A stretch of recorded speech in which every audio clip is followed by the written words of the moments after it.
Hi, population, welcome to Letters Page. I'm Sal. I'm Ben. And I'm Tiffany. It's a special mailbag edition of Letters Page, of course, because we have a crap load of stuff that we want to get through from you guys, the population. And if you want to send us stuff like a letter or a package, you can always do so in the description box down below. You can send us a letter through ComicPOP, P.O. Box 1157, Denville, New Jersey 07834. Or you can just shoot us an email, that'd be fun, sal@comicpop.net. And of course, our Twitters are also down there if you ever want to shoot us a tweet. Let's get to them, but before we do that, I want to give a special shout out to Andrew Bloomfield. Thank you so much for sending us a copy of Marvels by Kurt Busiek. I always thought it was Busiek, but it's Busiek, according to the one interview I watched with him. And so that'll be on an episode of Back Issues in the future. Yeah. Near future, I'm thinking.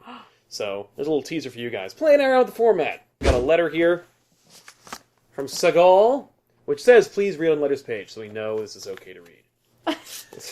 Well, sometimes you guys send us a letter that you just want us to read, to ourselves. To ourselves, and not to everyone in the world. So here we go. All right. Okay, first things first. Wow, no address, no hello, no salutation at all. It is business. Yeah, to business. Okay, first things first. Love the new name. Thank you very much. Yay! If you're not familiar with what we're talking about, we used to be called TV Little House. Now we're ComicPOP, and by now I mean we've been that way since March. Yeah. So thank you so much for the condone. I love the new name. It's so much easier to Google you guys now. Yay! It's true. Yeah, it's us and makeup tutorials and how to look like comic pop art. Yeah, no one's looking up Little House on the Prairie now. No, thank God in heaven. Before, all that would show was results for Little House on the Prairie. Seriously, I can't remember the last time I thought about, let alone Googled Little House on the Prairie. Yeah. Why would anyone do that, Ian? I love your channel. Thank you so much. As someone who fell out of reading comics for a few years, it's nice to catch up on recent comics on Off the Rack, and to reminisce about the older stuff on Back Issues. And Tiffany's just a joy to watch, so I'm glad for her show as well. And I think we're going to see a return, a revival of Hack and Splash Page. We'll see what happens with that. Just a few things I want to tell you guys as a fan. Okay, I wanted too much. Yeah, you did. You went overboard. I'm back. I'm pulling it back. A few things I want to tell you guys as a fan. This is for me specifically. Cool. We share a birthday. Awesome. It's us and Marilyn Monroe. Oh. Yeah. Well, not anymore. Well, obviously. Well, it's still her birthday. She was still born on that day. True. Yay. You've also done the impossible and got me to read a Spider-Man story and actually like it, which is Kraven's Last Hunt. Ha. She's not a fan. Whoa. There's a difference between, not being a fan of the story and calling it a good or bad story. Oh, yeah, it's true. This is a big deal because I've never had any love for this character. You and Rob from Comics Explain. Honestly, what I love most about ComicPOP is not just Sal's passion for comics, but how welcoming towards non-comics readers he is. I know far too many people who have such an elitist attitude. I agree, and I feel that way entirely about this channel. It's built on people who don't read comics. Literally, the whole flagship show was built on 2/3 of the hosts not reading them, so it worked out great. For Tiffany, have I mentioned already how much I love Tiffany? Don't get me wrong, I love my friends, but none of them are into comics. Whenever I start to talk about comics, they try to make an effort, but I swear their eyes glaze over at the 2-minute mark. I don't have any other girls to talk comics with, so watching your show is a little bit of a wish fulfillment for me. By the way, I think you would love The Humans. It's an image title, and the best way to describe it is Planet of the Apes meets Sons of Anarchy meets 60s exploitation.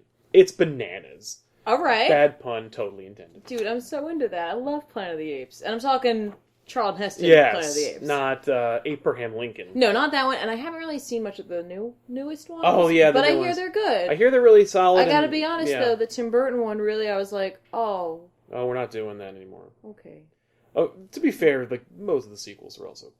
No, they are. Look, let's be honest. Beneath, the Planet of the Apes. Yeah, I saw Planet of the Apes the first one. Maybe once. Yeah, but you never saw Escape from the Planet of the Apes? I never saw Escape. I don't think I ever saw Return. No, that's fine. You saw the best one. You know that it's a madhouse. You know that they blew it up. All right, you got it. Yeah, that's it. I got Charlton Heston acting crazy, which is wonderful. Choose the scenery. To Ben! I noticed that you said in the Friday night live stream that you watch the My Little Pony TV show. Yes. But you haven't read the comics. I actually had the opposite experience. Oh. The guys in my comic shop recommended a 2-issue story arc about Big Mac searching for some nails to fix a gazebo, and everyone just getting in his way. It was hilarious. Now, when they say Big Mac, they don't mean beloved constable and best friend of Ronald McDonald. No, they mean, I believe it's cousin to Applejack.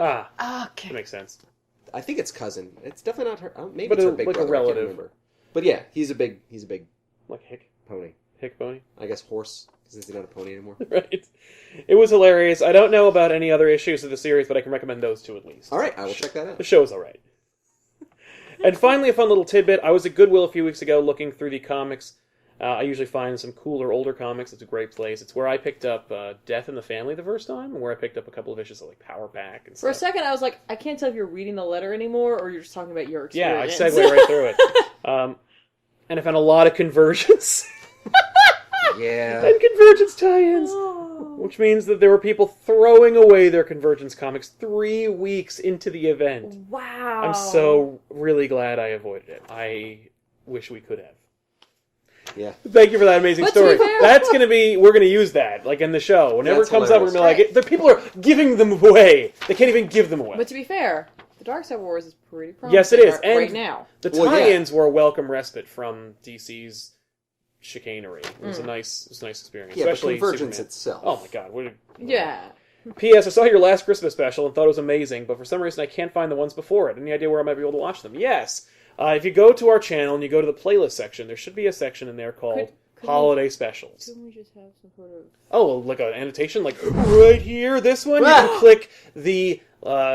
you know what, it'll send you to the playlist that is full of our holiday specials, which includes the last 4 and a Halloween special. All right, so I was expecting it to come from the side, not to raise from the dead. Oh, no, it is. Like I like the specials that one. were. Sometimes it's like I do Phoenix. that. Yeah, exactly. I gotta tell you, the most recent Christmas special we had and the one before that are my favorites. They're pretty amazing. Yeah. Yeah, Christmas 365 and Twas the Night Before Yesterday. Oh, no, I'm sorry. Not that. I always forget. No, yeah, I mean, the night before. No, not Twas the Night Before Yesterday. That's the second one. Yeah. Yeah, that's the one I mean. Oh, no, that is the one. So you liked Twas the Night Before I Yesterday. like 2 and 4. I like 2 and 4. They're my favorite. Oh, wow. So it's kind of like Star Trek movies. Well, they had the most that went into them. Yeah. Yeah, no, 2 is like ambitious. 2 was If you don't know what we're very talking about, Well, if you have 45 minutes, watch Twas the Night Before Yesterday. It's like the biggest movie we're check ever out my make. sweet Jumanji costume. Yeah. Oh my god, you made that all by yourself. It's awesome. also be sure to check out the first one. Yeah, so you please know what watch this is the all first about. one. And our Halloween special. Yes. If you want to see Ben express his love for a certain show that was already mentioned in this letter. That's true. P.S. Or P.P.S. No, I did not forget about Ethan. Aww. He's awesome and he knows it. We all know it. And I'm hoping that the reason he's absent so often is because he's busy getting physical with Ethan. Had to get it in there. I almost feel weird if I didn't mention getting physical with Ethan. Yeah, he is literally getting physical, but he's not filming it. And Ethan, by the way, for those of you who are confused or unfamiliar, Ethan is doing primarily back issues, and that's kind of it. So, don't be surprised if Ethan appears on back issues and nothing else. So, we'll see what happens in the future. But for now, Ethan is just on back issues and almost 100% of the time of that. So, that's where Ethan is. Yep. So don't worry, we're not getting rid of him, nor is he trying to extricate himself from the channel. He's just busy. He's just busy. He's just more busy than the rest of us. I'm busy. We're all very busy. All right. Anyway, thank you so much for this amazing letter, and thank you guys for watching this episode of Letters Page. We'll see you guys next time. I'm Sal. I'm Ben. And I'm Tiffany. Bye. Bye. That really threw me off. Yeah.